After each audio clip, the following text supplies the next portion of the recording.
Hello बच्चों, let's see this question. A simple AC generator having a constant magnetic field is connected to a resistive load.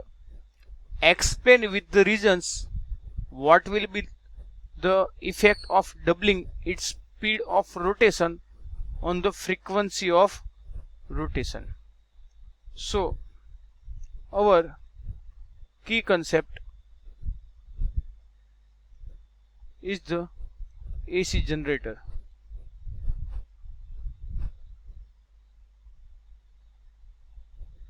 हमें यहाँ पर पूछा गया है कि AC generator, simple AC generator होता है, वहां पर कांस्टेंट मैग्नेटिक फील्ड होता है और वो रेजिस्टिव लोड से ज्वाइंट होता है.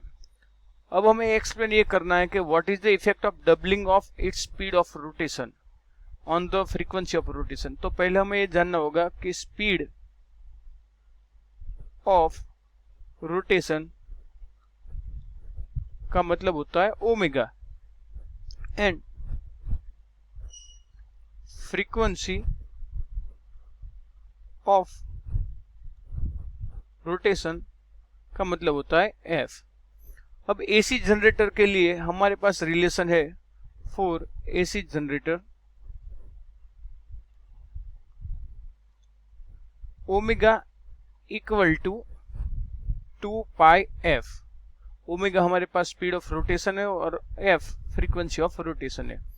और इसी फ्रीक्वेंसी से एसी जनरेटर में करंट, वोल्टेज वगैरह जो कुछ भी हमें प्रोड्यूस होता है उनमें से हम मेजर कर सकते हैं. Because of V is equal to VM sine omega T. हमें पता है V equal to V maximum sine omega T. वहां पर ओमेगा जो हमें दिया स्पीड ऑफ रोटेशन है मैग्नेट का, मैग्नेट के इनसाइड फील्ड कोइल का. तो हमें यहाँ पर क्वेश्चन में दिया कि डबलिंग क्या हो रहा है, effect of speed of rotation. Speed of rotation यानी ओमेगा प्राइम वो हो रहा है डबल, ट्वाइस ओमेगा. तो फिर frequency of rotation let's to be F prime, वो क्या होगा. तो हम इस इक्वेशन से डायरेक्टली लिख सकते हैं omega is proportional to F. So omega prime is proportional to F prime. यदि वो हम यहाँ पर सब्स्टिट्यूट कर देते तो हमें यहाँ पर प्राइम इक्वल टू मिलेगा ट्वाइस एफ. डबल हमारी फ्रीक्वेंसी यहाँ पर हो गई है डबल.